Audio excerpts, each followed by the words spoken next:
E falamos também aqui sobre Oriente Médio. O enviado especial dos Estados Unidos, Steve Witkoff, viaja para Doha para negociações com o Irã. Já o Ministério das Relações Exteriores do Irã diz que não tem conversas agendadas para os próximos dias.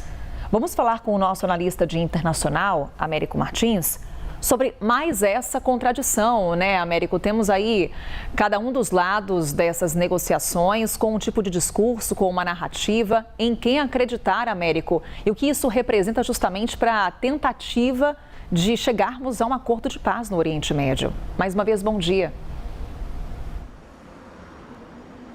Olá, Carol, muito bom dia para você, muito bom dia para todos que nos acompanham. Isso tudo mostra como os dois lados continuam distantes, todos esses desencontros entre eles e também a falta de confiança nessas negociações, que está na raiz dessas discussões desde o início desse cessar-fogo e depois da assinatura daquele acordo provisório de paz.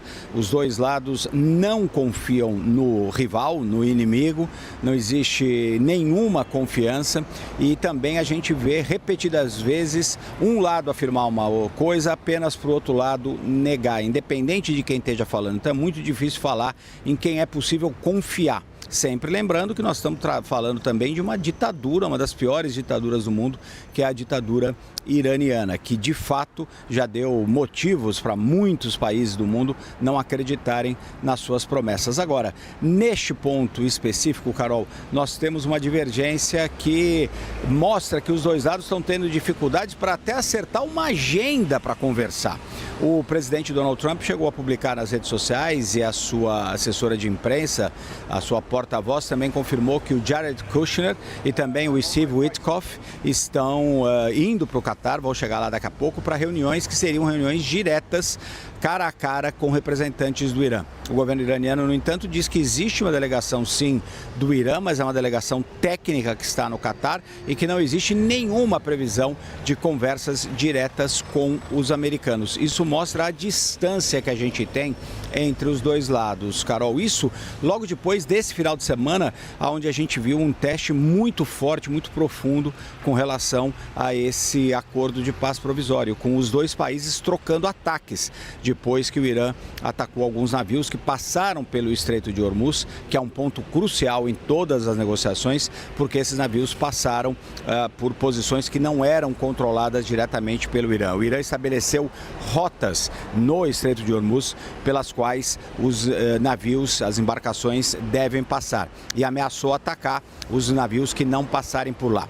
Os últimos dados que nós temos é que na segunda-feira pelo menos 40 embarcações passaram pelo Estreito de Hormuz, pelo menos 12 das quais sem inclusive ligar os seus aparelhos de localização, passando por fora dessa área delimitada pelo governo iraniano.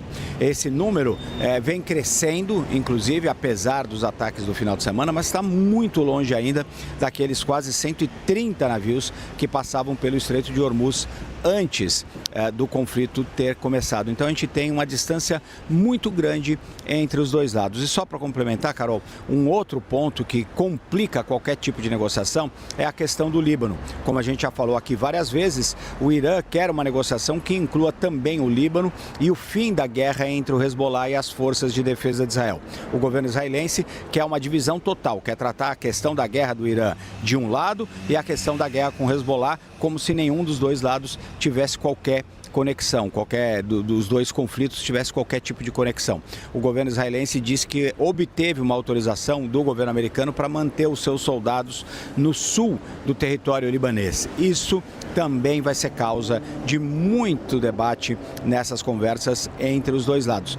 E nós vamos lembrar ainda, Carol, que existe um prazo para essas negociações. Quando eles assinaram aquele memorando de entendimento, aquele acordo provisório de paz, os Estados Unidos e Irã estabeleceram um prazo de 60 dias para as negociações, que são negociações muito difíceis, que acontecem, como eu disse, entre dois lados que não têm confiança entre si, e nós estamos, na realidade, perdendo tempo. O tempo passa e não temos nenhum avanço concreto para transformar aquele acordo de paz provisório num acordo de paz que seja definitivo. Carol.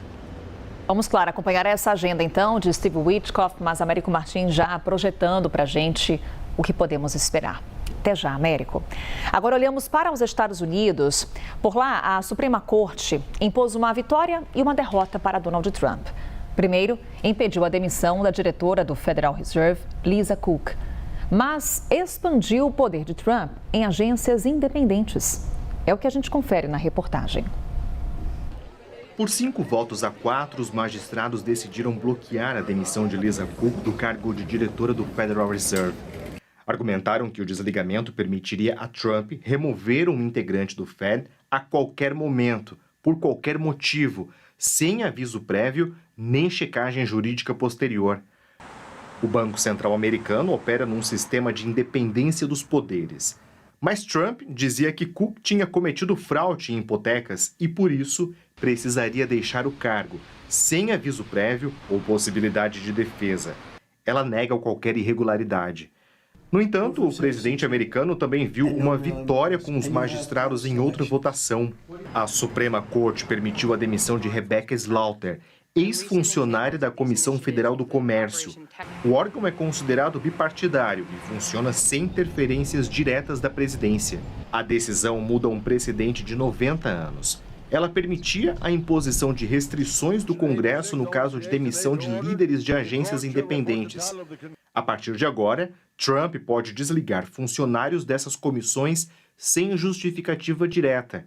Os magistrados que votaram contra dizem que a medida cria um poder executivo com muita força e pouco controle do Congresso. Já a maioria concluiu que os funcionários respondem a Trump e, com isso, podem ser removidos por ele. O republicano, dessa vez, comemorou e disse que a Suprema Corte expande os poderes presidenciais no momento em que é mais necessário.